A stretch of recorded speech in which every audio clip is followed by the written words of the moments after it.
Waalaikumsalam. Alhamdulillah.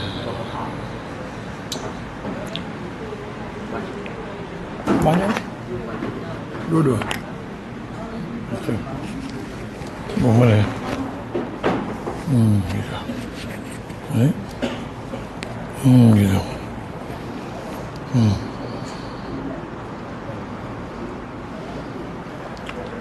Assalamualaikum warahmatullahi taala wabarakatuh. Bismillahirrahmanirrahim. Alhamdulillahirabbil alamin. Wassalatu wassalamu ala asyrafil anbiya'i wal mursalin wa ala alihi wa sahbihi ajma'in. Subhanaka la ilma lana illa ma 'allamtana innaka antal alimul hakim. ولا حول ولا قوة إلا بالله العلي العظيم. رب اشرح لي صدري ويسر لي أمري واحلل عقدة من لساني يفقهوا قولي. رب يسر ولا تعسر وتمم بالخير.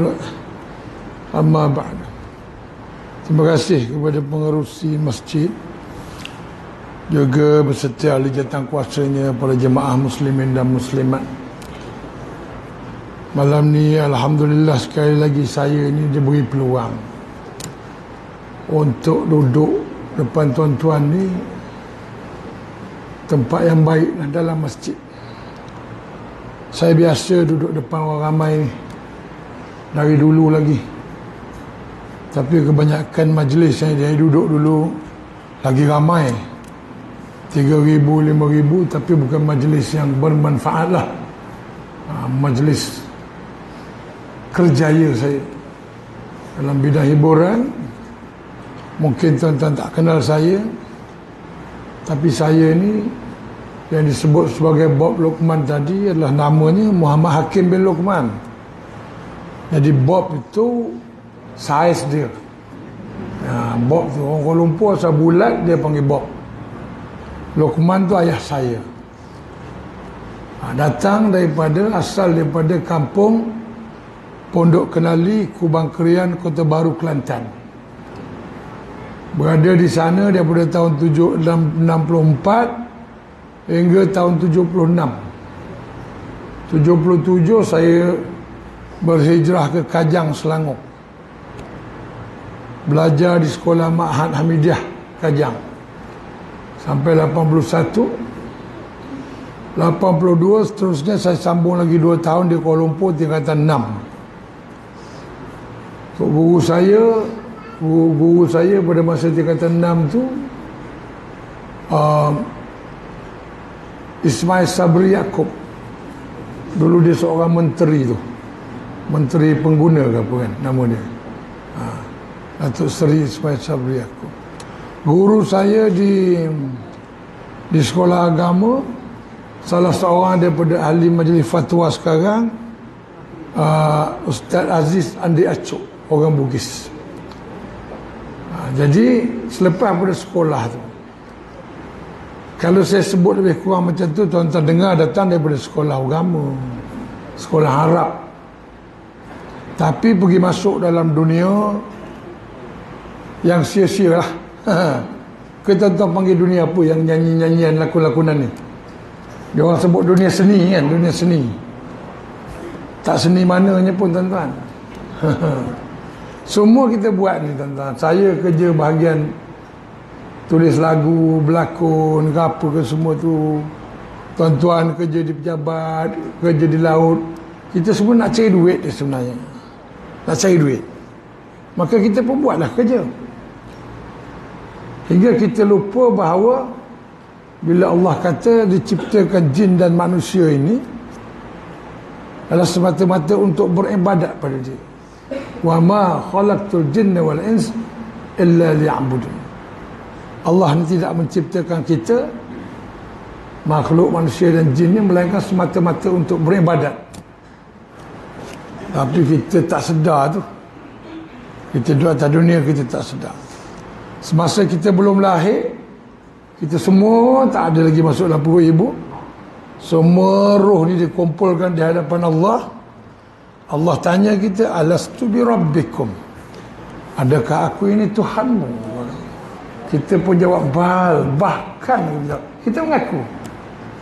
Lepas tu kita masuklah dalam perut ibu masing-masing. Lepas tu kita lahirlah. Lahir menjerit, menangis. Takkan umur sehari, umur sebulan, umur setahun kita dah kenal Allah, kita tak kenal. Tapi dia beri kita Nabi, dia beri kita Quran, ditinggalkan oleh Nabi, beri kita hadis, dan dia beri akal kepada kita. Tetapi dalam perjalanan yang ada 4 perkara ini, ada akal, ada Nabi, ada hadis, ada Quran, dan 4 perkara ini ada malapetaka yang telah berlaku kepada saya dan juga kepada tuan-tuan.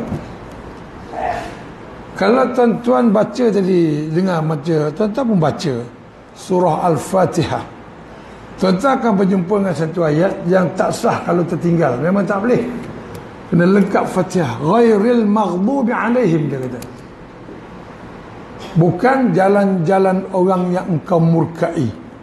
Mula-mula kita minta Allah tunjukkan jalan yang lurus, yakni jalan Nabi-Nabi, jalan awliya, jalan para salihin.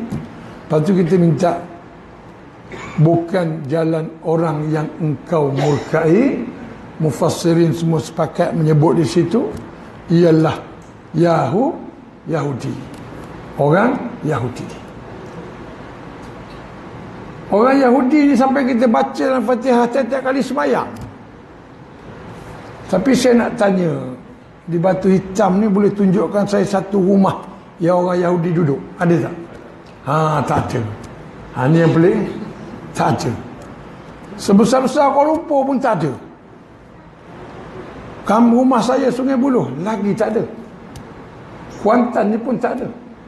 Tapi saya boleh bagi tahu dengan tuan-tuan, dia adalah hati kita, dia ada dalam jiwa kita, dia ada dalam penglihatan kita, dia ada dalam pendengaran kita, dan dia telah mempengaruhi sebahagian besar daripada hidup kita. Jadi bila Allah kata wa man yata'allaha wa rasulahu faqad faza fawzan azima, barang siapa yang taat kepada Allah dan Rasulnya akan mendapat kemenangan yang besar.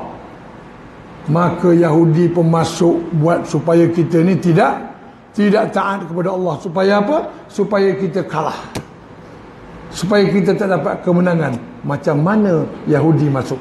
Jeng jeng jeng, muzik dia. Abang Ustaz cerita dia. Saya tuan-tuan dari kampung saya, kampungnya ada sebiji kedai kopi.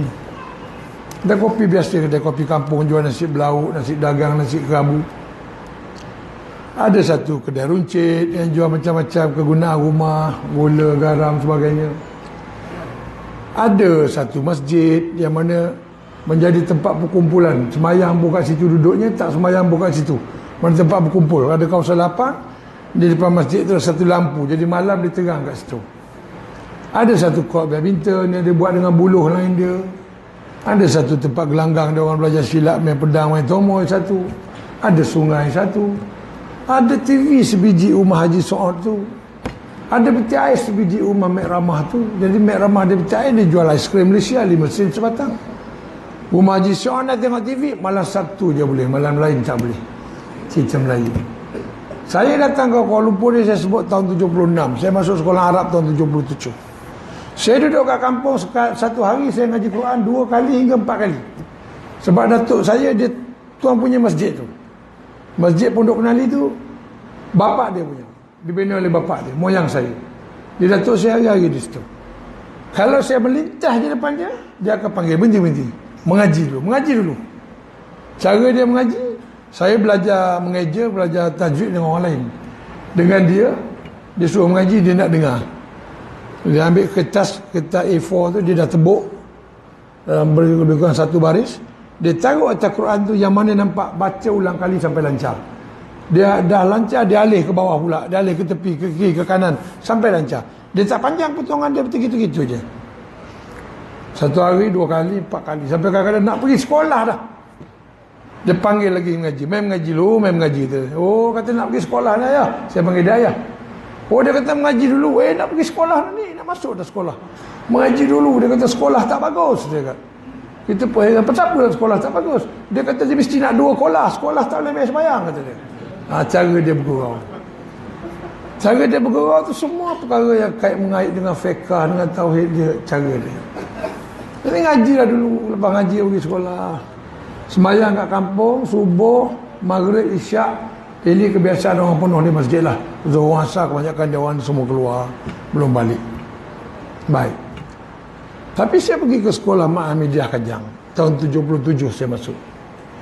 Tak ada orang kampung saya tahu dan tuan-tuan pun tak tahu bahawa saya pergi sekolah tu. Saya ada cita-cita nak jadi penyanyi. Itu yang pelik Saya ada cita-cita nak jadi pelakon. Ni yang pelik ni. Dalam kampung saya surat khabar. 2 hari surat khabar. Selepas surat khabar tu keluar di Chan Solin tu, Utusan Malaysia. 2 hari lepas tu baru dia sampai kampung saya. Akhbar pada masa itu kat kampung saya tu jarang kita dapat tengok. Sebab dia tak banyak. Jadi tak ada pengaruh daripada surat khabar. Tak ada pengaruh daripada surat khabar yang masuk dalam fikiran saya bahawa menjadi seorang penyanyi ni seorang yang bagus. Saya seorang pelakon, tak ada. Tapi saya boleh hafal lagu-lagu tu. Radio mengaji 4 kali sehari, paling kurang 2 kali sehari. Tapi saya boleh hafal lagu, tahun berapa, siapa penyanyi, pendek kata sejarah lagu tu semua saya hafal. Kalau saya sebut tuan-tuan lagu ni, tuan-tuan dengar. Tak ingin menangis lagi, cukup sudah ku rasai. Siapa penyanyi dan tahun berapakah lagu itu? Tuan-tuan jawab. Saya tahu ni, mana-mana saya pergi saya tanya. Orang masjid dia tak tahu. Dia kalau tanya bab penyanyi dia tak tahu. Kalau tanya Imam Syafi'i, Imam Ghazali, Hambali, Maliki, dia hafal habis dengan tarikh lahir, belajar di mana. Ini hebat orang masjid. Bila saya tanya yang tadi tu DJ Dave nyanyi tahun 72, tak tahu. Ini susah kadang-kadang nak cerita tentang kejahatan yang susah pada orang baik. Sebab orang baik dia tak tahu benda jahat. Macam saya orang jahat, maka saya tahu siapa yang baik. Dan saya senang kenal orang jahat. Tuan-tuan tak kenal orang jahat. Tuan-tuan tengok saya baik budak ni, nampak elok Tuan-tuan tak kenal. Hei ingin bersua. Tahu berapa tuan-tuan? Siapa penyanyi tu? Tuan-tuan tak tahu juga kan? Hari ini kau datang riang. Tahu berapa? Siapa penyanyi tu? Tuan-tuan tak tahu. Kecuali kalau kita buat hadiah pergi balik ke Afghanistan, tiket penerbangan kelas pertama, mungkin baru jawab kan. Tapi tuan-tuan banyak tak tahu lah kan. Tahun 76, awal 76 Emilia Contessa, Penasaran.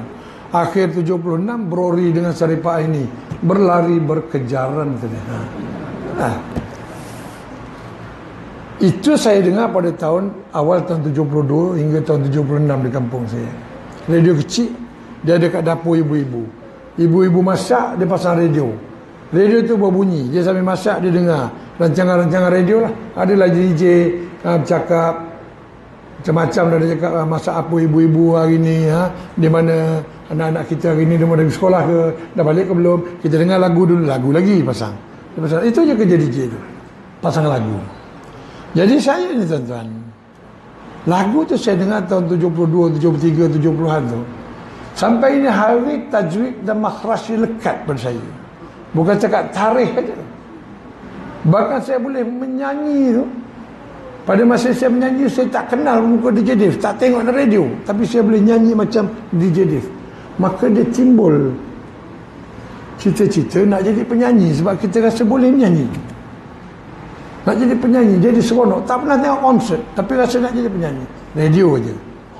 Bila tengok Nurdin Ahmad bersilat, Kajang Pak Malau, Kajang berlipat, Kajang hamba mengkuang layu, dagang Pak Malau, dagang bertempat, dagang hamba musafir lalu. Bersilat, dah nak jadi pelakon pula. Baru malam tadi tengok dah jadi pelakon pula. Maka pergi Kuala Lumpur, belajar sekolah Arab, sekolah agama, belajar macam biasa, belajar bahasa Arab, belajar Nahu, belajar Tauhid, belajar fiqh. belajar sejarah Islam, belajar hadis, tafsir, belajar. Tetapi dia sekadar belajar saja. Bila saya habis belajar, saya pergi form 6. Lepas form 6, saya duduk form 6 di Kuala Lumpur. Bila form 6 di Kuala Lumpur, lepas tu saya akan cari peluang ni. Macam mana saya nak jadi penyanyi? Jadi saya jumpa, akhirnya saya jumpa dengan orang besar dalam dunia tu. Tak payah sebutlah siapa. Orang besar dalam dunia tu. Jadi kawan baik kita. Tapi dia kata saya tak boleh jadi penyanyi. Pasal perut saya lebih besar daripada radio. Tak boleh. Pelakon pun begitu juga. Tak boleh. Tak boleh jadi pelakon. Jadi saya jadi apa? Jadi penggiat seni disebut. Penggiat seni. Saya menulis lagu. Mula-mula start saya mengurus kumpulan muzik. Saya urus satu kumpulan muzik. Tuan-tuan tak heran ke daripada sekolah Arab boleh menguruskan sebuah kumpulan muzik. Ilmu tu tak ada di sekolah Arab. Tetapi Allah beri. Pasal nak sangat, maka Allah beri dengan kepandaian. Itu nama dia istidraj. Benda tu maksiat. Bila kita nak, Tuhan tahan, nanti dulu, jangan fikir ni. Nak sangat. Sekali buka, semua dapat. Daripada pengurus artis, jadi penulis lagu. Tak banyak lagu saya tulis lah, 350 je. Lepas tu dia panggil pengurus prasarana maksiat. Tuan-tuan pernah dengar jawatan tu? Mahal gaji dia. Pengurus prasarana maksiat ni begini tuan-tuan. Kalau tuan-tuan duduk di rumah, tuan-tuan tengok TV anugerah apa-apa dalam TV. Tuan-tuan nampak lampu-lampu, pentas cantik, sound system bagus, penyanyi lawa, gelip-gelip. Itu perkara tu disediakan oleh saya. Itu contoh dia lah. Sekarang saya dah tak buat lah, contoh. Maka dia menyediakan kemudahan. Macam Batu Hitam ni nak menyambut ketibaan tuanku, maka JKR datang menyediakan prasarana. Jalan kena bagus, traffic light hidup, trafik pun bersedia untuk tuanku datang. Itu disebut orang yang membina prasarana. Saya gitu juga. Kalau saya tak bagi mikrofon yang bagus pada penyanyi, orang akan bu penyanyi tu.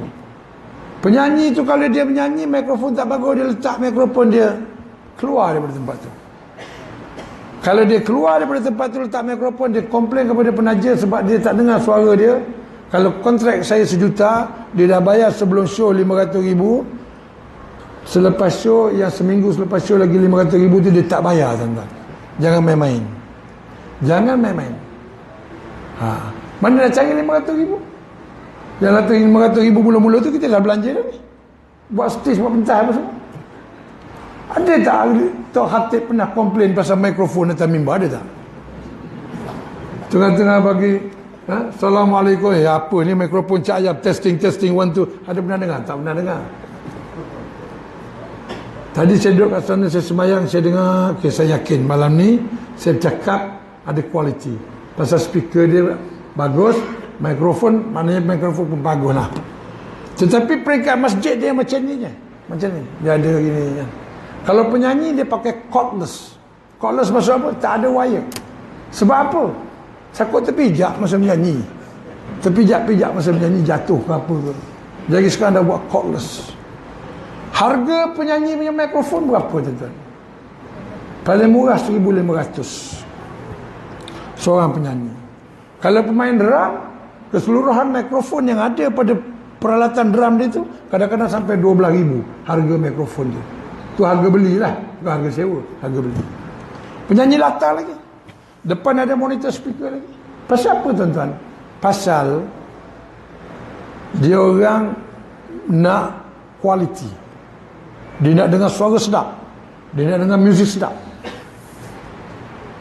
Maka dia tak pakai mikrofon cap ayam. Kita yang kat masjid ni selalu pakai mikrofon cap ayam. Maksud saya tak kata mikrofon ni. Saya kata umumnya. Janji dengar sudah. Clarity, quality, kita tak faham. Sebab tu bukan ilmu di masjid. Itu ilmu Yahudi. Yahudi punya ilmu. Jangan beli barang cak ayam, tuan-tuan. Barang-barang cak ayam ni kebanyakannya munafik. Tuan-tuan pernah beli sardin cak ayam? Sardin cak ayam tu munafik, di luar ayam dalam ikan. Itu betul munafik. Jangan beli barang cak ayam. Ini imam pakai ni, saya boleh bayang lah pakai. Kena-kena ada sekali-sekali tak macam mana tertekan dengan lutut jatuh mikrofon ni. Pernah lah saya jadi imam kena macam tu, jatuh mikrofon, entah bukang lah kita. Patut ada rukun fi'li tu tambah satu lagi pula, membetulkan mikrofon pula. Tuan-tuan, saya nak cerita, saya dengar daripada radio, saya tengok daripada TV, saya pergi sekolah agama, saya bekerja dalam bidang tu, bidang hiburan itu. Sebenarnya Yahudi yang membuka ruang itu. Sebab tu kita dah baca ghairil maghdubi alaihim, sebab dia terlalu seni Yahudi ni. Dia masuk di sisi kita tersangat seni. Orang Yahudi ni dia boleh kaji kalau bab bunyi tu desibel macam mana, frekuensi berapa. Lagu-lagu tu boleh masuk dalam tengah-tengah otak manusia hingga lekat. Saya kadang-kadang saya duduk saja, saya bandingkan rakaman-rakaman musabaqah zaman Allahyarham Ismail Hashim. Saya dengar dalam YouTube. Dia mula-mula bila dia start, auzubillahi minasyaitonirrajim. Sebelum dia masuk basmalah tu tadi, lepas ta'awuz tu, dia berhenti dulu, ambil nafas. Masa ambil nafas tu, cuba cek, dia akan bunyi ni. Kotornya rakaman itu. Bermaknanya apa tuan-tuan? Maknanya kualiti tidak ada lah rakaman itu. Orang Yahudi dah bermula tentang kualiti ni seawal zaman-zaman Elvis Presley, sebelum tu lagi. Dia dah kontrol kualiti. Sebab tu orang muda dengar tu masuk dalam kepala. Orang muda dengar tu masuk dalam kepala. Saya belajar agama, kemudian saya tulis lagu. 350 lagu saya tulis. Tak ada satu lagu pun yang saya boleh menggunakan agama yang saya belajar masuk dalam tu. Tak boleh. Tak boleh kan? Saya tulis lagu Isabella. Tuan-tuan tak tahu lagu tu, saya tahu. Tuan-tuan tak pernah dengar. Saya nyanyi sikit. Isabella ni, Isabella adalah kisah cinta dua dunia. Saya nyanyi tu tak apa sedap lah tu. Saya nyanyi sedap takut tuan-tuan lalai. Sebab syarat daripada pejabat agama untuk buat persembahan, yang atas kita tulis apa? Muzik dan dengan lagu yang dipersembahkan tak boleh melalaikan. Saya tak nak melalaikan tuan-tuan. Saya nyanyi tak apa sedap. Sebenarnya saya nyanyi sedap. Itu je saya boleh beritahu. Dia kata Isabella adalah kisah cinta dua dunia. Orang dengar, dia tak ambil logik lah. Macam mana ada kisah cinta dua dunia sedangkan dunia ni ada satu? Dia jadikan metafora itu sebagai satu perkara yang masuk hingga orang dengar jadi kagum. Oh, besar cinta ni. Dua dunia. Mengapa kita berjumpa namun akhirnya terpisah? Satu ustaz tegur saya pasal lain tu. Dia kata buat sekolah agama sekolah. Kenapa pembuat tulis mengapa kita berjumpa namun akhirnya terpisah? Saya kata itu memang cerita lagu tu. Dia kata buat tak sedar ke yang bahawa abang buat mempersoalkan qada dan qadar Allah. Saya dah fikir balik, betul rupanya. Kita ni kalau yang waras, orang yang redha pada Allah, kalau apa-apa berlaku kita tak tanya kenapa Allah. Kenapa ya Allah kau buat aku macam ini ya Allah? Kenapa ni kita berjumpa namun akhirnya terpisah? Tapi ayat tu dia mesti begitu. Penulis yang kreatif, dia mesti sesuatu yang membuat orang kagum. Orang kalau dengar tu, mengapa kita berjumpa namun akhirnya terpisah, menangis. Sedihnya, nangis dia. Padahal dia tak ada lagu tu, dia tak nampak pemuka Isabella tu macam mana. Tapi sedih. Kenapa kita tulis begitu? Sebab kita nak jual. Sebab kita nak duit banyak. Kenapa nak jual dengan nak duit banyak? Lagi sekali ini unsur-unsur yang dibawa oleh Yahudi. Yahudi meletakkan negara ini, kalau tuan-tuan nak tahu Tuhan orang Yahudi ialah material. Yahudi meletakkan kebendaan sebagai Tuhan. Yahudi mempromosi Karl Marx, memang seorang Yahudi daripada Rusia bersama Lenin, membawa fahaman-fahaman kebendaan dan sosialisme. Yahudi. Siapa ni Yahudi, tuan-tuan? Yahudi ni dulu dia panggil Bani Israel. Bani itu anak, Israel itu siapa? Israel adalah Nabi Yakub. Isra itu hamba, Il itu Allah, itu bahasa Ibrani. Jadi Bani Israel ni anak Nabi Yakub, anak hamba Allah. Nabi Yakub bin apa? Bin Ishak. Ishak bin apa? Bin Ibrahim, kekasih Allah. Nabi Ibrahim ada dua anak, Nabi Ishak dengan Nabi Ismail. Nabi Ismail yang mengembang biak bangsa Arab, Nabi Ishak yang mengembang biak bangsa Yahudi. Bangsa Yahudi. Anak kepada Nabi Yakub ada seorang Nabi lagi. Nama dia Nabi Yusuf. Dan tuan-tuan dengar cerita adik-beradik pergi buang dia balik bagi tahu bapak dia dah kena makan serigala tu. Itu cerita tu.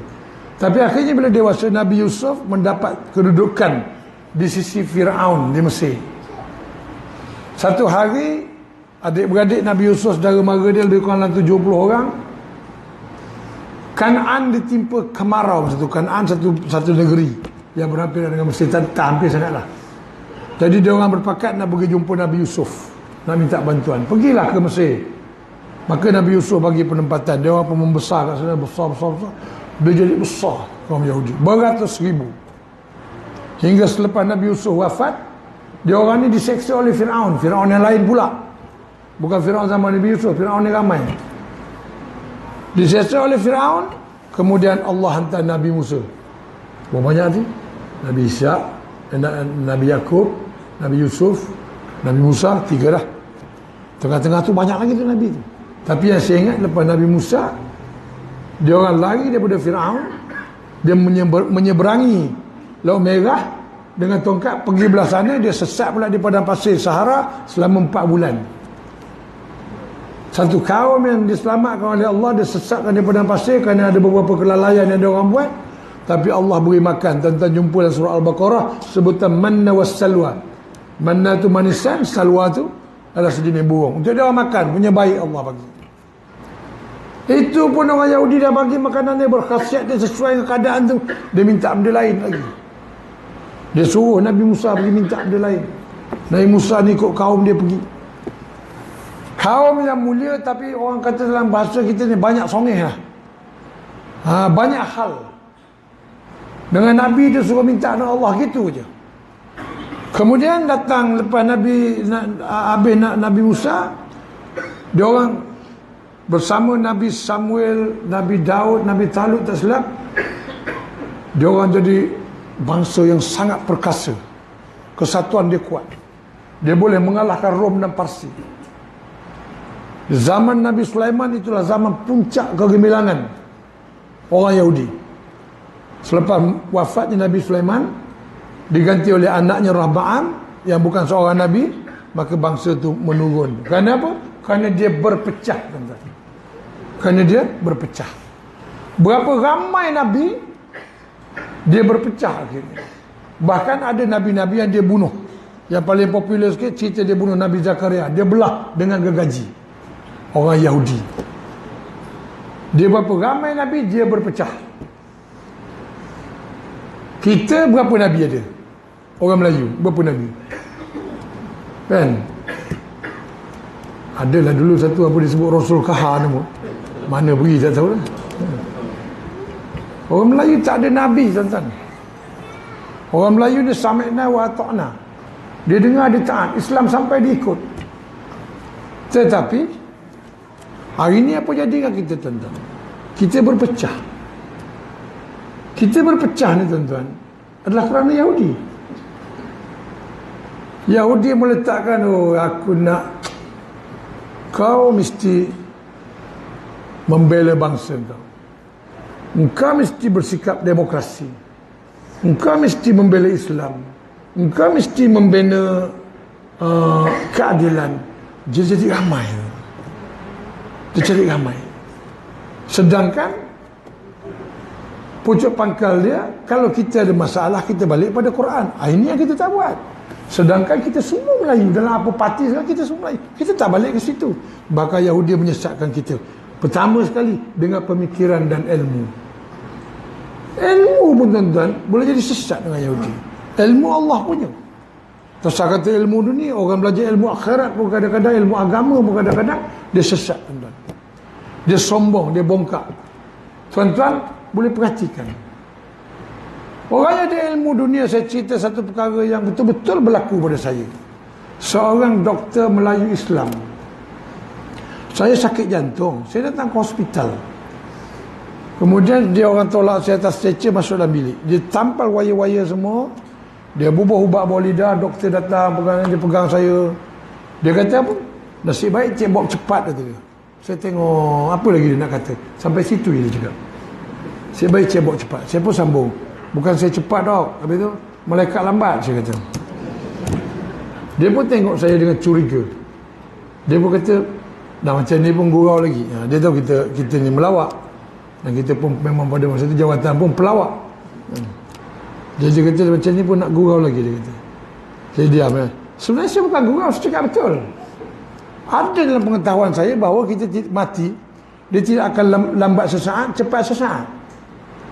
Jadi saya tu cakap pada dia, nak suruh dia sedar. Pasal dia cakap, nasib baik Cik Bob cepat. Lepas tu ayat seterusnya, kalau Cik Bob lambat, mati lah Cik Bob ni. Itu ayat seterusnya. Tapi dia tak cakap macam itu. Orang Melayu dia tak akan sampai hati cakap macam itu.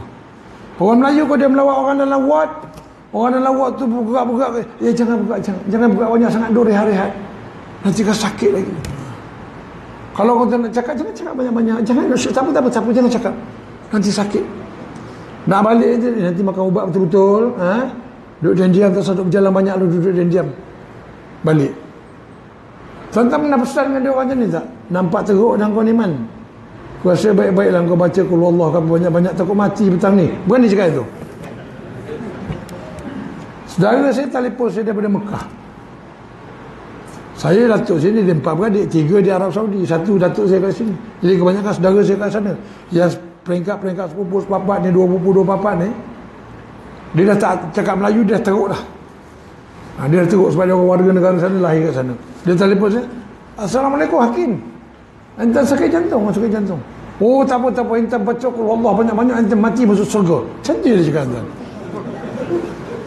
Saya kan hati saya ini, kalau cakap masuk dalam ward pergi cakap dengan orang sakit jantung, dengan wire-wire, dengan beg-beg air je dia kejar kita.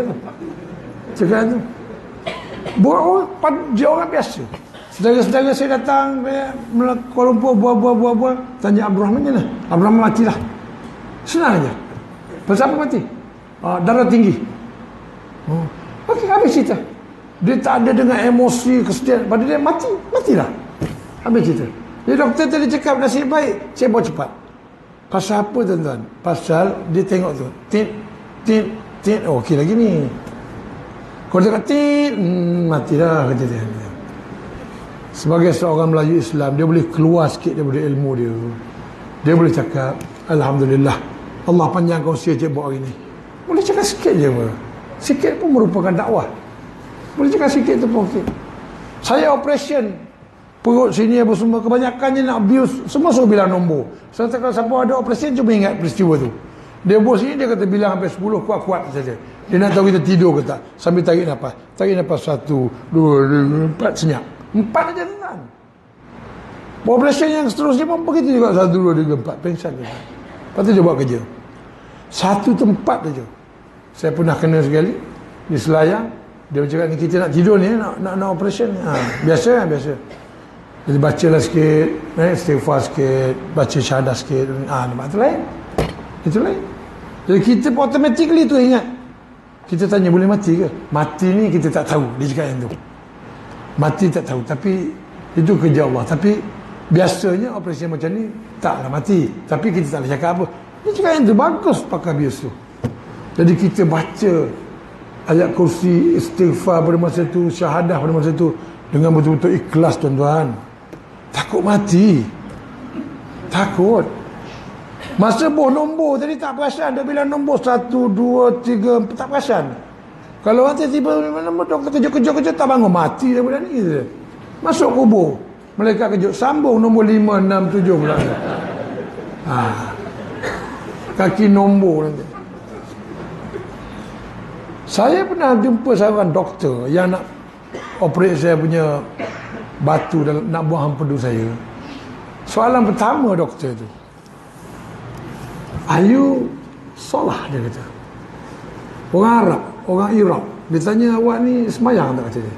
Jadi kita ni duduk fikir, ini kita duduk ni kat ward, kalau kita bohong kan tambah satu dosa lagi. Dia cakap terang aja. Sometimes yes, sometimes not.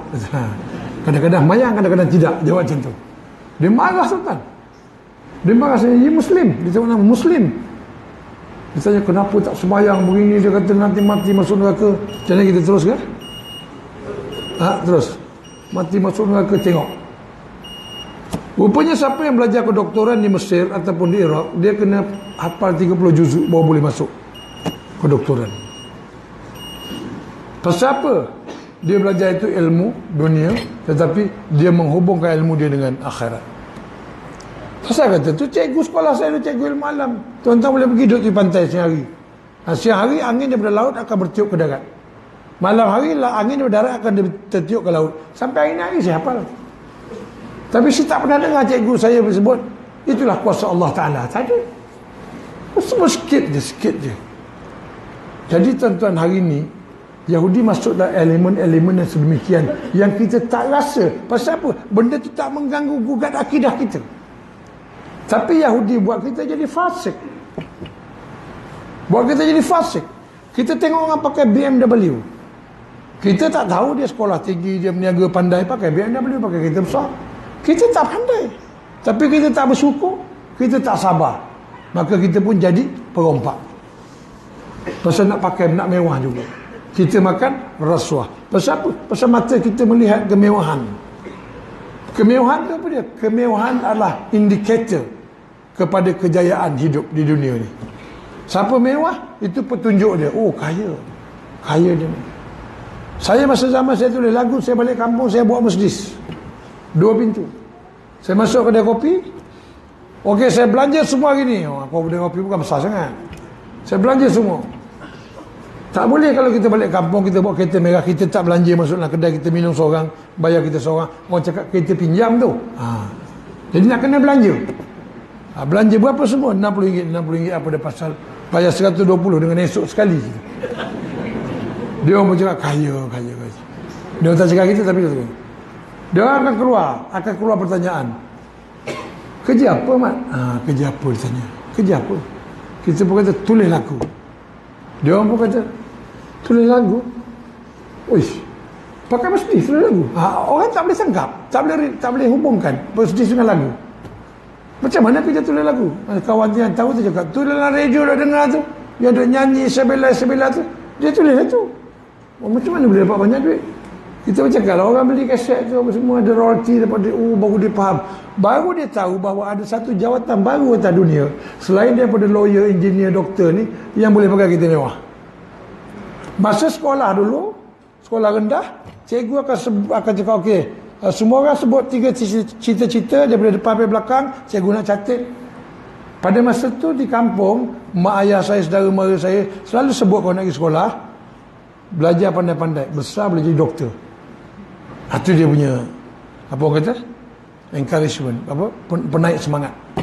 Belajar pandai-pandai, besar boleh jadi engineer. Belajar pandai-pandai, besar boleh jadi pilot. Pasal apa doktor? Pasal apa engineer? Pasal apa pilot? Pasal gaji mahal. Ini Yahudi buat. Jadi kita pergi sekolah belajar. Faham? Cikgu tanya sebut je. Doktor, pilot, engineer, banker, macam-macam jawatan ni. Semua dia ulang yang tu ya. Semua orang. Kalau dalam kelas tu ada 40 orang jadi pilot, kau betul-betul ada 6 biji macam mana? Saya duduk kat belakang sekali. Kamu? Saya nak jadi yang di-Pertuan Agong lah. Habis jawatan orang lain semua sapu. Kita ingat jawatan Agong tu pun jawatan. Malu kita nak sebut jawatan yang tak standard. Dalam sepanjang tu saya tak pernah, berapa tahun kali ada benda-benda tu berlaku. Saya tak pernah dalam 40 orang yang jatuh sebut saya nak jadi Tok Imam, saya nak jadi Tok Bilal, saya nak jadi Tok Siak. Tak pernah. Tak pernah. Bila cikgu suruh sebut, okey, sebutkan pekerjaan bapak masing-masing. Saya duduk belakang segi masalah aku ni. Walau bapak dia cikgu, businessman, kerja bank, sekolah putih, kota baru, kelas-kelas. Kita duduk belakang, alah sudah aku. Bapak kita Tok Bilal. Nak sebut apa Tok Bilal ni? Tak ada orang pun dengar, tak ada orang pun sebut ayah dia Tok Imam, Tok Siap. Kita kata okey juga, tak ada. Kerja cikgu, jual ikan, bisnes, ni, itu, ini, ada kedai rujit ni. Aduh, wai. Nak cakap macam ni, dah lah gaji ayah saya RM90 sebulan. Sampai belakang, awak, saya tak tahu kerja ayah saya cikgu, tapi dia keluar pagi, dia balik malam. Dia tak bohong lah kan. Keluar belum subuh, balik lepas isyak. Senang cerita. Kerja apa itu? Saya tak tahu juga. Saya tak pernah ikut juga. Selamat. Malu nak sebut Tok Bilal, tuan-tuan. Malu nak sebut. Malu nak sebut Tok Bilal. Tapi kalau Tok Siak mati sunat ba'diyah Zuhur dalam sujud. Berapa lama lah Facebook sibuk? Tok Siak mati dalam sujud. Sunat ba'diyah dibangi. Habis orang tanya apa amalan dia. Orang cakap tak ada, dia datang awal surau, bersihkan surau, bersih tanda, buang cicak, betulkan sejadah. Orang-orang yang jenis rasional ni pula, dia akan datang, buang cicak pun boleh masuk surga. Bersihkan, betulkan sejadah boleh masuk surga. Dia fikir gitu. Pasal kebanyakan ini tuan-tuan tengok pertelingkahan berlaku ialah antara orang yang didefinisikan sebagai orang yang mentaliti dia rendah. Orang yang mentaliti dia tinggi, dia akan panggil orang mentaliti rendah ni dengan satu gelaran lebay. Lebay. Tuan-tuan pernah dengar? Saya baca, saya tengok. Dia panggil lebay. Lebay ni rasa inferiority complex, rasa rendah diri. Orang panggil dia lebay.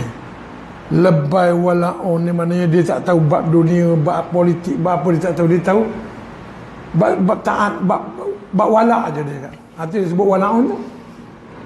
Jadi kadang-kadang saya tengok ada orang jadi malu. Ini dia punya bahaya apa? Dia punya bahaya akan menyebabkan generasi muda tak nak masuk dalam keadaan itu. Tak nak membina imej itu. Macam kita kat surau ni sekarang, tuan-tuan, ini disebut sebagai imej Islamik. Tuan-tuan pakai kopiah, tuan-tuan pakai kain, pakai seluar, pakai serban. Tuan-tuan keluar sana esok subuh, saya tak tahu kerja apa, tuan-tuan. Orang dia ni pakai semua, dia keluar subuh, dia balik rumah cepat pakai seluar pendek, pakai kasut, pakai singlet, rupanya dia nak pergi jogging. Pakaian jogging bukan daripada pakaian masjid. Maka kita dah bina imej lain. Untung kat Malaysia ni tengok muka Melayu, maka Islam. Saya kata Yahudi dia tidak buat kita jatuh akidah, tapi dia jatuhkan moral kita. Dia lemahkan kita. Tuan-tuan keluar sana, tuan-tuan jadi kerja magistrate, tuan-tuan pakai kot, pakai. Tuan-tuan kadang-kadang ni kerja sebagai pegawai bank, tuan-tuan keluar kat sana, kadang-kadang tuan-tuan jaga bank konvensional, ada riba dalam dia. Tuan-tuan tak boleh lari. Tuan-tuan kadang-kadang keluar sana daripada masjid, tuan-tuan makmum di masjid, keluar kadang-kadang tuan-tuan jadi kontraktor. Nah, kontraktor ada urusan-urusan yang melibatkan perkara riba. Ada. Yahudi pegang sampai situ. Yahudi itu tadi ialah Yahudi itu sendiri musyrikin, munafik,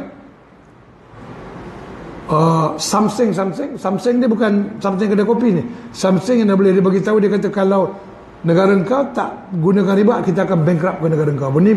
Ini semua orang tahu. Ini besar-besar punya king, Rothschild, George Soros, bukan kecil-kecil punya hal ni. Ada satu lagi, orang Islam sendiri. Orang Islam yang membesar dengan ilmu Yahudi.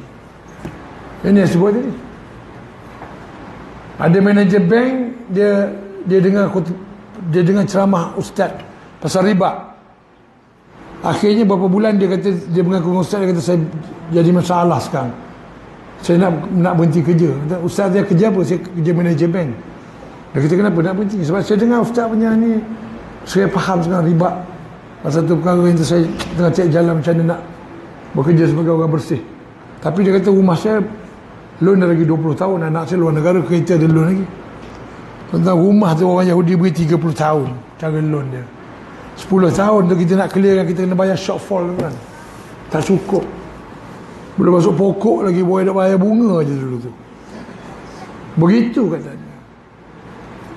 Saya tadi tu duduk dalam keadaan tu 26 tahun kan. 26 tahun. 26 tahun saya buat lagu, 26 tahun saya menurut hati, 26 tahun saya buat kerja-kerja maksiat. Saya tak sedar. Pasal seronok. Duit banyak. Mudah nak beli kereta besar, mudah nak beli rumah. Pasal nak menepati syarat-syarat masyarakat tu. Kalau sekolah holiday, kita pun kena holiday. Kita kena bawa anak holiday 2 minggu ke apa. Ini semua duit kan. Tak boleh nak bawa anak-anak pergi surau. Tak boleh anak-anak tak nak. Sebab anak-anak dah biasa dengan TV. Dah tahu tentang holiday, tentang apa. Maka keperluan itu perlu dijana untuk dapat duit banyak untuk memenuhi keperluan itu. Maka saya lalu 26 tahun sampai gitu sekali. Pasal kita duduk mesyuarat di Starbucks. Starbucks ni, siapa nama dia tokek orang singa tu, Berjaya Group, bawa masuk daripada Amerika, Harvey Zintan.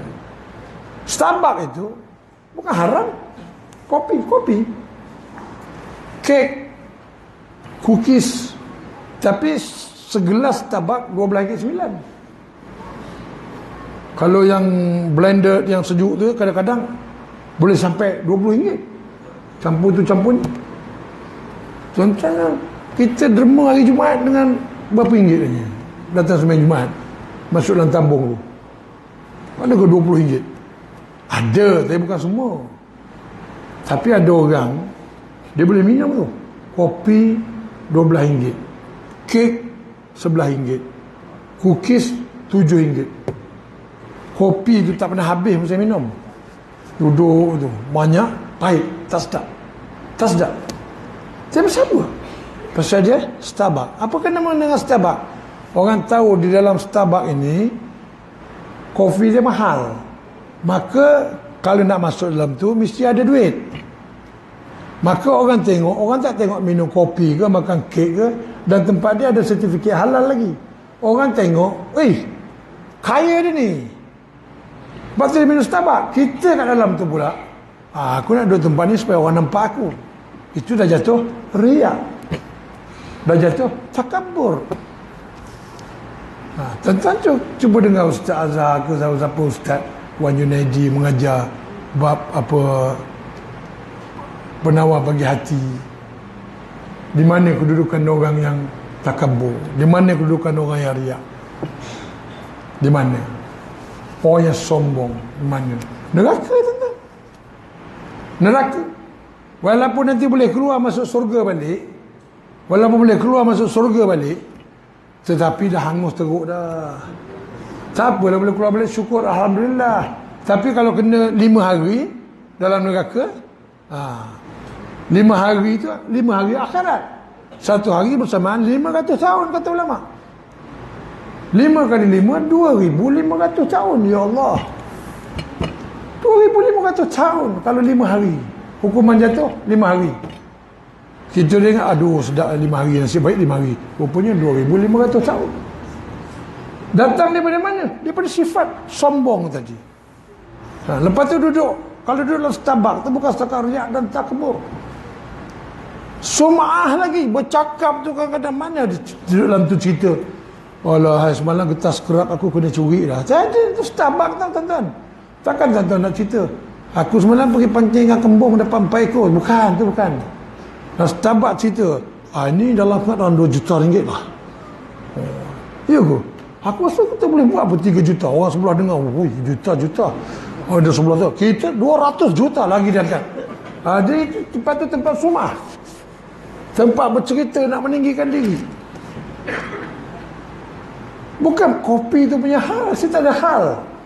Tapi apa pendapat tuan-tuan kalau lepas ni tuan-tuan turun masjid ni, pergi kedai depan tu minum kopi, sebab dia dah dengar tadi saya cakap kopi RM12.9, dia jual RM12.9. Kita masuk kedai ni pasal apa? Berapa? RM12.9. Pasal apa? Pasal tadi Bob cakap RM12.9 kopi saya jual. Tuan-tuan terbalik meja lah kedai tu. Marah kita. Makanan. Burger. Kita pernah makan burger? Burger. Pernah makan burger ibu-ibu? Tak pernah, tu yang best ya. Orang percaya. Burger pun tak tahu, ya Allah. Okay, saya terangkanlah burger. Kalau di McDonald dia satu jenis burger nama dia Big Mac.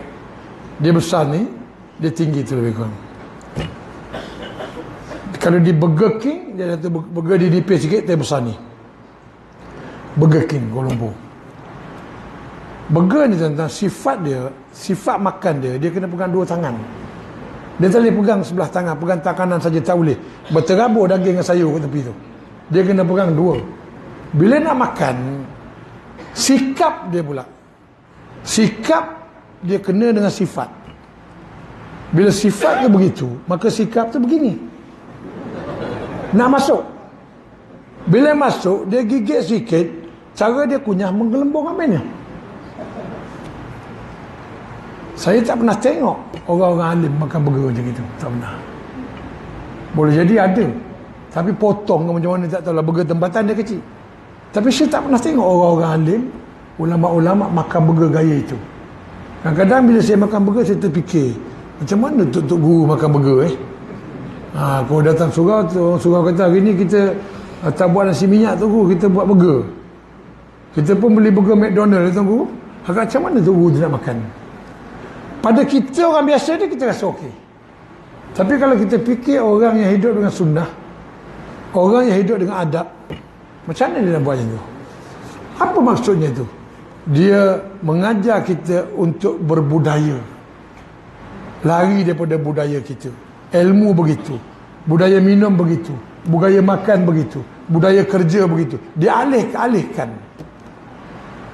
Budaya kehidupan mesti begitu. Kereta besar, rumah besar. Ada orang pakai kereta, tuan-tuan, kau tanya dia, tuan-tuan, kau pakai kereta apa Sin? Usain cakap, saya pakai BMW. Saya pakai BMW. Kau Mat? Saya Honda Car je. Nampak? Kan ada orang dia cakap, kau pakai apa Mat? Saya pakai Honda Car. Kau Sin? BMW je. Ada? Mana ada orang gitu? Tuan-tuan takkan jumpa macam gitu. Dalam drama, dalam intonasi, tengok. Jadi apa yang kita perlu? Yang kita perlu adalah takwa yang tiap-tiap minggu dibawa daripada atas ni, yang menjadi syarat sah khutbah.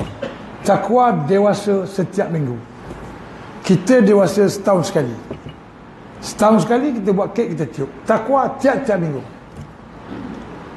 Maka penyampaian takwa mesti berkualiti. Mikrofon kena berkualiti. Speaker kena berkualiti. Maka makmum akan dengar peringatan setiap minggu.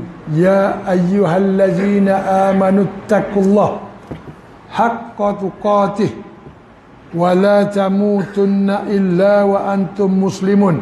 Ayat takwa ada banyak. Lebih kurang 40 lebih tak saya ataupun 50 lebih. Tetapi yang tu antara yang paling popular. Sekolah pun belajar tu pada dalam banyak khutbah macam tu. Wahai orang beriman, bertakwalah kamu kepada Allah dengan sebenar takwa, dan jangan kamu mati melainkan kamu dari Islam. Huraian seterusnya kebanyakan adalah sikap-sikap yang membabitkan kita dengan takwa. Cuma ada beberapa masjid selepas dia baca ayat takwa, bertakwalah kamu kepada Allah dengan sebenar takwa, dan janganlah kamu mati melainkan kamu dari Islam. Saja khutbah kita hari ini ialah harga pisang di seluruh negara. Ada juga. Tiba-tiba cerita harga pisang pula. Ada, pernah dengar. Kan? Dan diikut tak tahulah teks ke apa. Tapi sebenarnya nak cerita pasal takwa pasal apa? Takwa boleh roboh. Keluar daripada masjid, takwa boleh roboh. Takwa boleh roboh. Kita nak dapat takwa tu, supaya ada satu rasa khauf, yang dia rasa nak pada Allah tu, susah sangat. Kita hidup ada rukun. Rukun Islam, rukun iman, rukun ihsan. Rukun Islam lain, rukun iman lain, rukun ihsan lain. Rukun Islam, rukun zahir. Mengucap sembahyang, puasa, zakat, benda nampak, angkat, sembahyang. Tak makan bulan Ramadan, puasa. Bagi duit, zakat. Pergi ke kapal terbang, naik kapal terbang, oh pergi haji. Zahir nampak. Iman tu nampak. Rukun iman, percaya pada Allah. Tunjuk kat saya sikit. Berapa banyak percaya pada Allah, tengok bola pinggan tengok. Tak ada. Percaya pada malaikat, percaya kepada kitab, percaya kepada Rasul Nabi. Semua benda tak nampak. Itu rukun batin, tuan-tuan. Allah saja yang tahu. Orang yang ada rukun Islam, kadang-kadang dia melaksanakan Islam adalah kerana bermuka-muka. Orang yang Islam tadi yang mengucap 2 kalimah syahadah tetapi dia tidak beriman, maka dia adalah orang munafik. Dia melaksanakan perkara-perkara yang nampaknya Islam, tapi dalam keadaan-keadaan tertentu dia memainkan Islam. Dia tengoklah rukun Islam tu tidak ada hudud. Secara umumnya tak nampak. Jadi dia pun cakap apa? Potong tangan. Dia Islam. Dia orang mencuri tu pasal dia susah. Tak bagi dia kerja. Cuba bagi kerja duduk rumah dia. Lepas tu mencuri juga. Oh, gaji tak cukup tu, naikkan gaji. Dia boleh cakap macam tu. Ni cerita betul. Dia boleh cakap macam tu, naikkan gaji. Dia cakap macam itu. Senang aja dia pegang akal. Pasal apa? Pasal rukun hudud ni tidak ada dalam rukun. Senang. Bila kita melafazkan syahadah, apa fungsi syahadah? Apa fungsi syahadah? Syahadah tu satu fungsi sebenarnya. Kalau kita ikut betul-betul fungsi syahadah, kita tak akan terbabit dengan Yahudi. Syahadah kat situ di dalamnya ada 4 perkara dalam fiqh tu adalah syahadah. Syahadah itu satu pengakuan dalam bentuk tauhid kepada Allah. Dalam syahadah tu ada munakahat, ada muamalat, ada jinayah, ada hudud. Ada dalam tu. Semua ada. Tetapi kita tak mendalami arti syahadah. Sebab kita ni kebanyakan Islam kita ni adalah Islam warisan. Lahir daripada mak bapak kita tak payah mengucap pun. Tapi kalau Imam Syafi'i disunatkan untuk kita bersyahadah sekali. Kalau mazhab Imam Malik kena wajib bersyahadah walaupun dah Islam.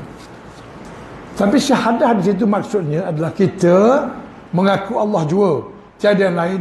Maka apa kata Allah dalam Quran semua kita kena ikut. Masalahnya sebab kita tak tahu Quran. Dalam pada kita tak tahu Quran, kita tidak mengikut ulama. Sebab ulama hari ini dia jadikan oleh orang Yahudi sebagai cop dia lebay. Memalukan. Kalau ikut orang beragama memalukan. Pasal apa? Tak ada tempat di dunia.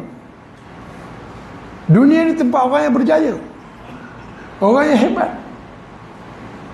Kalau kita sebut dia kafir, dia marah. Pula kita sebut orang ni kafir, orang yang lawan agama sebut kafir, dia marah. Mana ada kafir zimmi, kafir harbi, tak ada. Dah warga negara kata dia. Tak marah sebut kafir. Padahal kafir tu dia bukan kata maki kalau dia dari sudut bahasa. Kafir tu istilah kepada orang yang engkar kepada perintah Allah. Duduk dalam Malaysia tengok orang bang, orang semayang semua, dia tahu. Dia bukan tak tahu. Tapi dia engkar juga. Bang kuat tak boleh, nak buat masjid tak boleh. Dia engkar, maka kita panggil dia kafir. Allah yang sebut benda tu. Dalam perkataan Arab, ya ayyuhal kafirun. Kalau terjemahan di televisyen, wahai orang-orang kafir. Ayat tu ayat ancaman, ayat marah. Allah marah kepada orang kafir sebab dia orang nak bunuh Nabi Abu Lahab and the gang. Maka turun ayat tu, ya ayyuhal kafirun. Kalau ustaz saya, cara tafsir dia orang besut. Hei menatang orang kafir. Tu dia cara dia, intonasi. Tuan-tuan kalau marah orang, ada ke tuan-tuan marah? Kau ni celakalah, aku menyampah dengan kau. Ada macam tu tuan-tuan? Tak ada. Kita kalau marah habis segala perkataan buruk-buruk kita pakai. Sampai kita ambil nama babi itu jadi kata maki. Babi itu asal-asal biasalah babi, biawak, karnap, kucing, standard dia kata binatang. Babi bukan kata maki, babi sejenis binatang. Tapi kerana asal-asal marah kat babi, menyondol keladi dia, celaka punya babi. Ustaz-ustaz marah kat babi. Babi sodol pokok pisang ni, celaka punya babi, dia marah kat babi. Lama-lama dia marah kat orang, dia rasa babi tu hina sangat. Dia ambil, pinjam perkataan babi tu, dia maki kat orang. Engkau ni babi lah, kata dia. Gitu. Lama-lama babi dah berpindah daripada binatang, dia jadi kata maki. Maka babi dah tak ada nama. Dia buat nama baru, khinzir. Jadi lembut je kan? Khinzir. Tengoklah orang Melayu ni punya bermurah hati. Dia boleh melembut-lembutkan seekor babi tu, dijadikan kata maki lagi dahsyat. Babi dia bagi nama lembut. Pernah dengar orang maki orang? Kau ni macam khinzir lah. Pernah dengar? Tak pernah lagi, saya tak pernah dengar lagi. Kalau ada tu mungkin orang dia bahasa dan pustaka tu. Mana melurus orang dia. Maka tuan-tuan, bila kita panggil dia kafir, dia marah. Maksudnya apa tuan-tuan? Maksudnya dia ada rasa. Allah sebut pada orang Yahudi, afala ta'qilun. Dia orang terasa tuan-tuan. Sebab afala ta'qilun ni, sekali lagi kau terjemahan TV, apakah kau tidak berakal? Kalau kau dalam bahasa besar, mu ni tak ada otak lah gitu. Kau tak ada otak ke? Afala ta'qilun. Bila Allah kata begitu pada orang Yahudi marah. Orang Yahudi terasa. Bila ada perkataan itu. Tapi hari ini kita lemah. Kita tak bersemangat. Pasal apa? Sebab kita dengan orang ni, kadang-kadang orang tu datang tu kita tengok level. Takwa benda tak nampak. Padahal benda tak nampak. Lepas tu orang pula secara amnya menjatuhkan imej ulama. Jadi kita dah tak malu, tak rasa pentingnya ulama, tak rasa segan dengan ulama. Tapi kita rasa segan dengan orang yang datang tu, kereta apa, jawatan apa, kita jadi segan. Kadang-kadang orang masuk mahkamah tuan-tuan, cerita duduk tak tahu sekarang lagi ke tak. Duduk saya pernah tengok, sebab saya selalu duduk kat mahkamah tinggi Kuala Lumpur tu, dengan jubah hitam. Dia ada satu jenis bulu kambing ke apa, saya tahu warna kuning dia taruh macam ni tu dalam mahkamah tinggi, lalu dia pakai. Sekarang tak tahu ada lagi ke tidak. Tapi pada masa itu benda tu menggerunkan bila dalam mahkamah, terutama orang yang dibicarakan. Dia tengok tu hakim tu dengan begitu, dengan weak dia panggil weak, dengan begitu, daripada warisan orang Inggeris lah. Dia jadi takut kan? Takut pasal tu dia tahu tu hakim besar. Cuba tu imam baca khutbah pakai tu sekali, tengok macam ni. Takut tak makmum? Khutbah naik pakai bulu kambing tu kan. Barakallahu li wa lakum fil Quran. Orang takut tak? Yahudi dia boleh buat benda yang pelik jadi molek, benda yang molek jadi pelik. Jadi saya cakap sebenarnya secara umum je tu.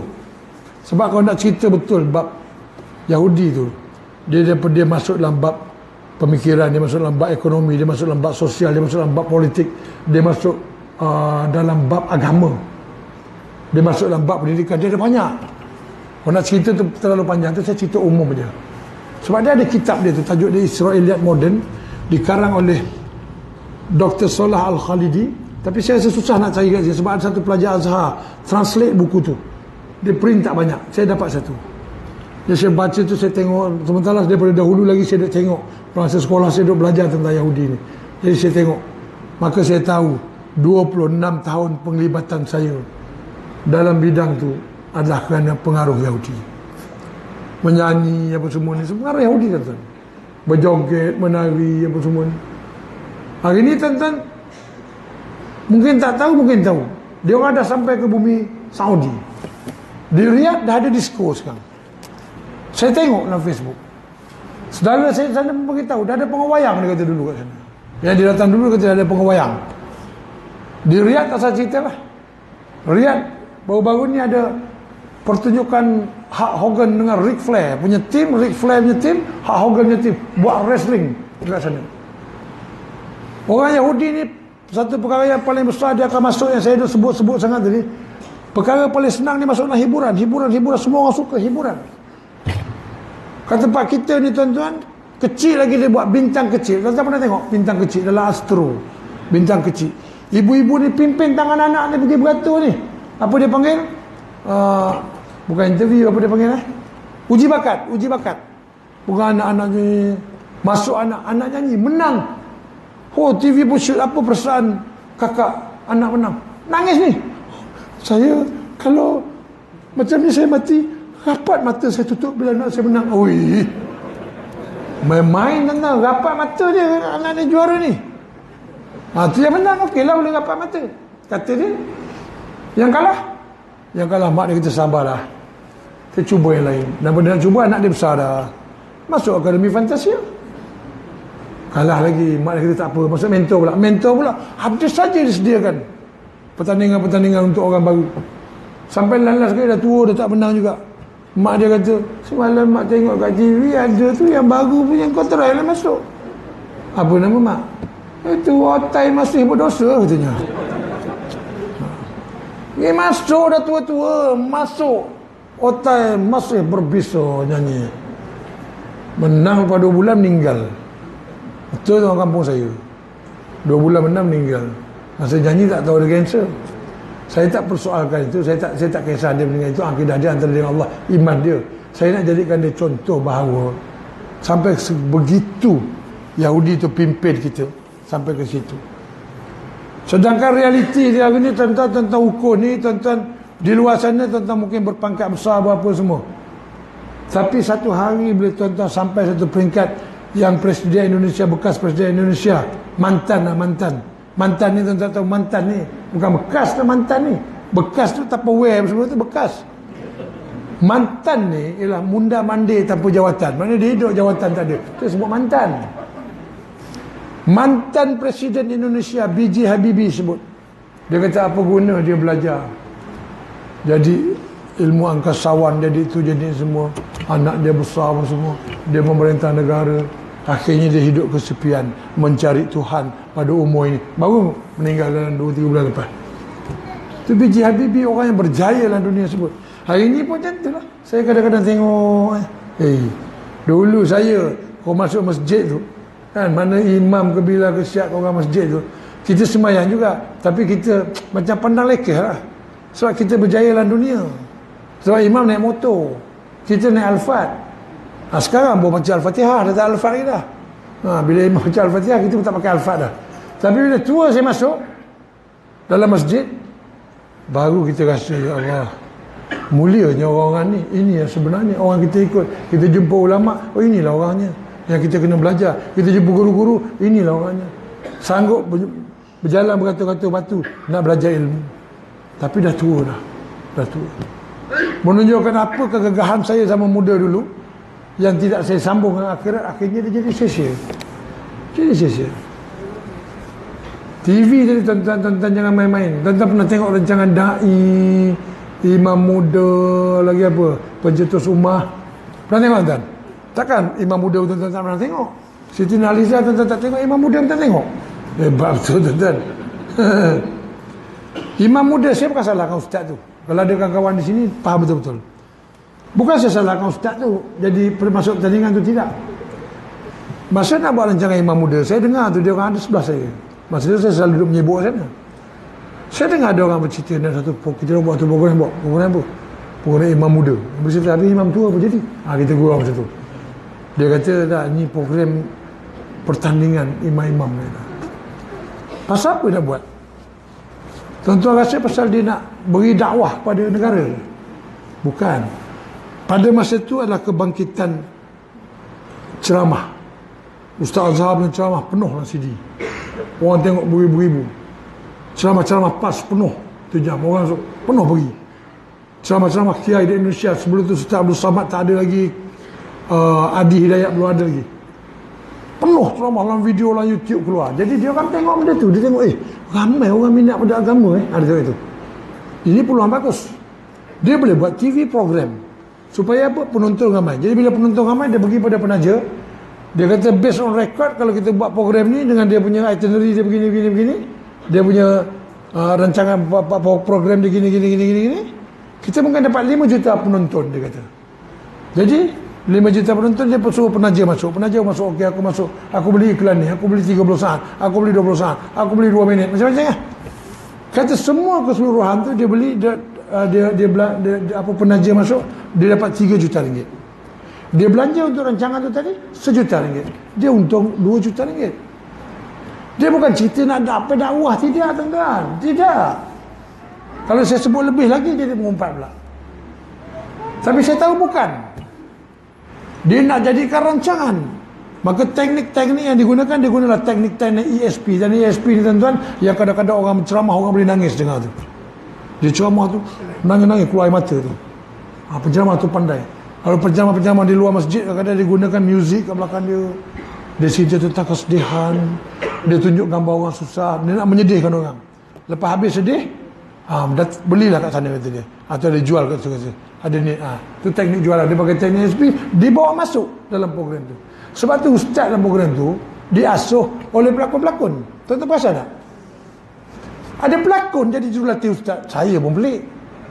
Sepatutnya ustaz tu yang menginsafkan pelakon tu. Dia pelakon yang mengajar macam mana nak keluar. Tak boleh cakap ni ustaz. Ustaz kau nak bercakap, ustaz macam tu pula rupanya. Kan? Lepas tu ustaz tu tanya, cuba awak angkat takbir, saya nak tengok sampai kat mana awak punya jari. Pening dia. Tapi pasal dia rasa dunia itu tak ada, dia tahu ni orang agama, tapi dia tahu program tu, dia tak ada agama lah kepala dia. Dia bukan cerita pasal agama, dia cerita pasal penampilan di TV. Penampilan di TV nak keluar macam. Sebab tu saya tengok apa hal dakwah jadi macam ni. Macam ni. Ada orang bawa bawa tabuh tu apa. Saya tengok macam ni ke? Boleh ke kita bawa tu pergi ke pasar malam buat macam tu? Berdakwah di pasar malam dengan tuan-tuan dan puan-puan. Marilah tuan-tuan ni. Orang pun tengok sibuk betul lah dia ni. Apa hal ni? Dakwah ni perkara yang normal. Perkara yang buatlah keadaan normal. Bukan pura-pura. Yang berpura-pura tu semua Yahudi. Dan menggunakan teknik pura-pura. Jadi tuan-tuan, lepas ni tuan-tuan balik, lepas tuan-tuan keluar masjid, tuan-tuan tengok first step, apa tuan-tuan buat? First step. Kalau tuan-tuan balik, buka HBO, mana tuan-tuan masih ada unsur-unsur Yahudi. Tiba-tiba balik, malam ni ada HBO ni, ada Clint Eastwood. Tak buka. Mana masih ada. Sekecil-kecil maksiat. Allah, saya yang dah tua-tua ni untunglah kelab malam saya dah tak pergi, dangdut saya dah tak pergi dah. Astro tengok HBO, tengok Star Movies, kuat. Apa Astoria, suka tu. Jadi kalau ada tu, masih ada. Sebab itu channel Yahudi. Apa jenis bahasa pun, channel Yahudi. Yahudi ni dia tak pernah berlaku dalam sejarah Yahudi datang tuan-tuan. Sebab tu saya kata Yahudi tak ada kat sini. Dia datang, mari masuk agama saya, tak pernah. Mari masuk agama saya, dia tak pernah ajak. Tapi dia buat kita longgar. Kalau ada peluang, akidah terjatuh sendiri. Contohnya tuan-tuan pernah dengar satu lagu. Saya rasa tuan-tuan pun tak pernah dengar. Saya nyanyilah. Saya nyanyi bukan pasal apa, saya nak tahu lagu tu. Dia orang popular sangat lagu tu. Andainya matahari terbit dari barat, tak akan goyah cintaku kepadamu. Lagu dangdut Indonesia. Andainya matahari terbit daripada barat, tak akan goyah cintaku padamu. Ni tahap gambarnya cinta ni. Bukan main-main ni. Kita dalam tauhid, kalau matahari terbit pada barat, dia boleh jadi 3 hari, boleh jadi 4 hari. Setengah ulama kata 3, setengah ulama kata 4. Lepas subuh hari tu, pukul 8 tak terang. Ingatkan jerebu, pukul 12 pun tak terang. Pukul 3 petang tak terang, sampai petang gelap. Besok hari gelap, besok sama juga. Lepas tu mungkin hari ketiga atau hari keempat, matahari keluar kok barat. Dia beritahu dalam pengajian itu, bila matahari keluar kok barat, orang semua lari balik, masuk surau lah apa, semua balik rumah. Pasal apa? Nak bertaubat. Dalam ajaran bab itu, pada hari matahari keluar daripada barat, taubat sudah, pintu taubat sudah ditutup, dah tak buka dah, tak ada application lagi dah habis. Tapi dia tulis, andainya matahari terbit dari barat, tak akan goyah cintaku kepadamu. Gini, mari. Bukan nyanyi macam nasyid tu, bukan. Ini. Maknanya kalau kita kira begitu, dia seolah-olah dalam peringkat mempermainkan hukum. Maka kalau saya tak berani sebut, tapi kalau saya rasa kalau apa Khawarij dah tentu kafir dah tu. Cuma lah Islam kena rujuk lah sikit saya tak banyak sebut dan saya tanya ustaz. Tapi saya tahu dia menggoncang akidah.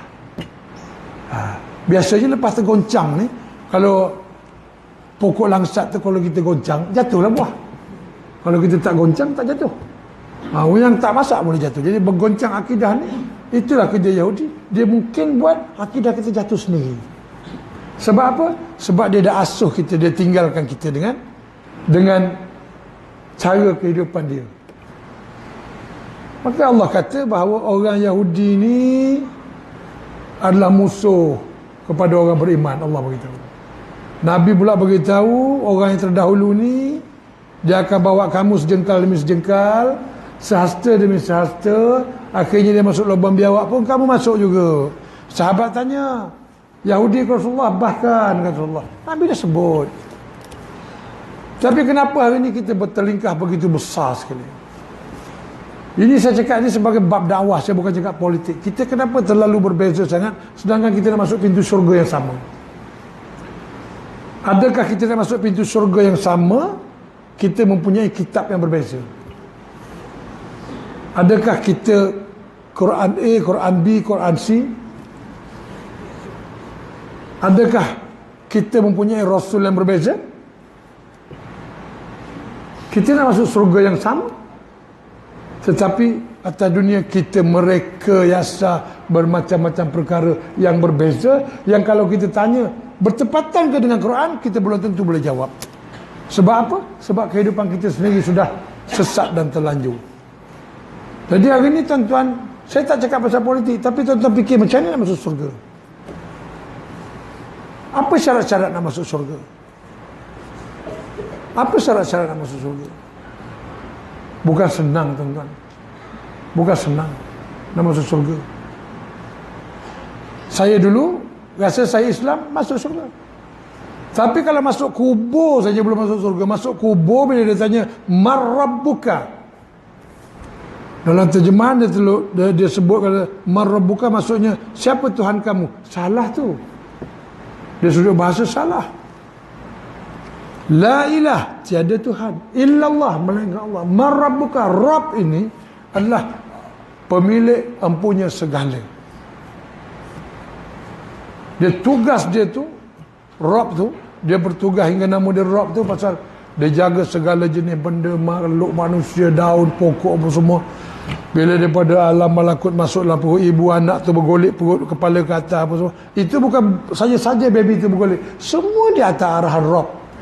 Kemudian dia beranak di mana, bila dia beranak, siapa bidan, hospital mana, lepas tu dia besar di sekolah kat mana, dia kahwin dengan siapa, dia semua Rabb yang kerja. Mati di mana, mati bila, semua Rabb. Maka nak memahami satu istilah untuk kita beri jawapan Allahu Rabbi, Allahu Rabbi, kita kena faham itu Rabb dalam kehidupan kita. Walaupun dia soalan bocor, maka apabila datang kepadamu dua malaikat, kata yang baca talqin, janganlah engkau merasa takut, kerana mereka juga makhluk Allah sepertimu. Maka apabila ditanya kepadamu siapakah Tuhanmu, maka jawablah dengan tenang. Macam mana nak jawab dengan tenang kalau dia tu mati tadi lepas beli nombor ekor? Lepas beli nombor ekor kan langgar lori, mati. Jawablah dengan tenang. Tenang macam mana tuan-tuan? Dan Rabb, kalau dia kena Rabb, dia tak beli nombor ekor. Kalau dia kena Rabb, zaman muda mungkin dia buat macam-macam, tapi sebelum dia mati dia akan berubah jadi baik. Itu hikmahnya takwa dengan akal, dengan hadis, dengan Quran. Jadi itu yang merosakkan kita hingga kita berhenti. Tetapi kita boleh cakap dari depan Tuhan, ya Allah, tak sengajalah, ini semua Yahudi lah. Ini semua syaitan lah ya Allah. Saya sebenarnya tak gini. Saya baik, saya sekolah tinggi. Tuan-tuan, belajar tinggi ke tak memungkinkan kita masuk surga. Kalau orang mengaji tinggi, dia katakan, dulu orang tak sebut belajar pandai-pandai jadi engineer, tak. Mak bapak akan cakap belajar pandai-pandai besar masuk surga. Dia akan cakap itu. Maknanya kalau belajar tak pandai masuk neraka. Tapi yang masuk surga ini adalah dengan rahmat Allah dan orang yang bertakwa kepada Allah. Jadi kalau tuan-tuan saya cerita ni, saya pun dah over the time. Dah 55 baru saya ceritakan tentang masalah saya tu dulu. Jadi sekarang apa saya buat, saya dah terlanjur. Saya buatlah, jagalah anak-anak saya. Kalau boleh. Jadi kalau tuan-tuan begitu jugalah. Tengok anak-anak kita. Sekarang anak-anak dia punya Yahudi lagi kuat daripada kita. Zaman kita dulu tak ada Facebook, tak ada apa nama WhatsApp ni. Ini yang disebut oleh Nabi, akhir zaman fitnah tu akan bergelombang bagai laut yang ni. Tuan-tuan tengoklah WhatsApp, cerita benda sikit, dia punya mengarutnya panjang. Sampai bergaduh kadang-kadang, sampai maki-maki kadang-kadang. Orang kafir pula mengambil peranan dalam WhatsApp, dia maki Nabi. Bila maki, 100 orang mengamuk, dia kata, tak boleh. 100 orang marah. Dia bercakap, minta maaf, saya tak tahu. Tak lama lepas tu orang lain pula, dia hina Nabi lagi. Marah, dia kira. Dah kurang lah, 80 orang saja marah. Lagi 20 saya tak marah. Dia cakap, minta maaf, tak sengaja. Saya tak tahu, dia kata. Tak lama lepas tu, dia hina Nabi lagi, mengamuk. Dia kira-kira, 30 orang saja marah. 70 sudah tak marah. Minta maaf, saya tak sengaja. Sekali lagi dia buat, lepas tu dia tengok, dia orang sudah tak marah lah. Itu indikator, tuan-tuan. Bila dia buat, dia tengok dia tak marah, maka segala maksiat akan keluar pada ketika itu. Sebagaimana yang tuan-tuan tengok hari ni televisyen, mula-mula keluar TV hitam putih je. Cerita kecil kartun je. Cerita combat je. Cerita-cerita fantasi, voice to the bottom of the sea. Lepas tu cerita Melayu sikit-sikit. Drama yang ringan-ringan saja. Malam Ustaz Hasanuddin penutup 6-7 minit, RM60 bayar kata Ustaz masa tu. Sikit-sikit. Sekarang TV dah warna, dah besar, dia punya terang, dia punya tu lagi masuk. Hingga kan pada masa TV warna dia keluar satu program tajuk dia Teletubbies. Ibu-ibu tahu, dia letak baby yang umur 3 bulan, 4 bulan, 5 bulan depan TV, dia pasang Teletubbies. Baby tu jadi kagum pasal apa? Warna tu, warna yang terang, merah, hijau, kuning. Dia duduk tengok aja. Tuan-tuan, ada satu kajian pada masa itu, saya pernah terbaca. Zaman Teletubbies tu, dia kata Teletubbies ni ada satu produk. Bayi tu boleh tengok aja, walaupun bahasa dia tak tahu apa dia cakap. Dia tak cakap guna perkataan, dia cakap guna mana kata apa pun dia cakap tak tahu. Tiba budak tu tengok aja, tak nangis. Jadi mak dia senang nak buat kerja apa, letak tengok Teletubbies. Tapi kajian tu beritahu warna-warna itu akan masuk melalui mata. Dia melekat dalam otak kanak-kanak. Yang 20 tahun akan datang, ada sejenis muzik yang akan bersesuaian dengan warna yang lekat dalam otak dia tu. Nampak? Punya hebat Yahudi. Dulu kita dengar Ahmad Jais, dengar apa, dengar Jamizan, dengar apa. Dan tak jauh daripada lagu Arab, Nasyid, Zapin, dekat. Tiba-tiba lepas tu keluar lagu, kau dah makan? Belum lagi, jom pergi makan. Makan di mana? Makan di mana? Kita pun tak tahu ni bercakap ke menyanyi ni. Keluar satu zaman pelik. Pasal Yahudi dia akan hantar lagu dengan fashion. Lagu rock seluar koyak. Lagu rap seluar bawah buntut, bawah dia lutut. Bawah dia bawah lutut, atas buku lali, belakang bawah buntut. Rantai besar satu.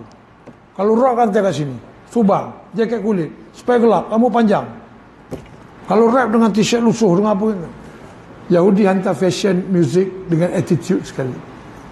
Maka tuan-tuan jangan heranlah kalau kita, negara kita ni ramai penagih dadah. Di Besut, saya pergi tu hari kempen anti dadah, 1,000 orang. 1,000 orang yang berdaftar dengan AADK, 2 orang saja bukan Muslim. Satu Cina, satu Siam. 998 Muslim. Yang kuat ngaji kita, yang kuat dakwah kita, yang bang kuat kita, yang takbir kuat kita, yang isyak dadah kuat pun kita. Peringkat negeri, peringkat negara, Besut pemegang pingat gangsa nombor 3. Kalau peringkat negeri Terengganu, dia turun naik, dia pernah jadi juara, naik Johan penyalahgunaan dadah. Macam mana kita nak buat? Kenapa persoalannya orang Islam dijadikan begitu, dijadikan mangsa? Dia beritahu statistik pil koda tu, daripada Thailand 30 sen sampai ke Pulau Perhentian dia jadi RM6. Daripada Pulau Perhentian naik ke Besut dia jadi RM12. Dahsyat tuan-tuan. Orang Islam semua yang kena ni semua. Maka saya pun kata, dadah itu juga adalah agenda Yahudi untuk melemahkan orang muda sebuah negara Islam. Jangan lupa 1847 Yahudi di Switzerland telah mewujudkan 24 protokol untuk 100 tahun berakhir pada 1997. 1947 dia orang dapat rampas Baitul Maqdis. Daripada itu sampailah 1997, bahkan hingga sekarang dia sudah memberi kesan kepada banyak negara.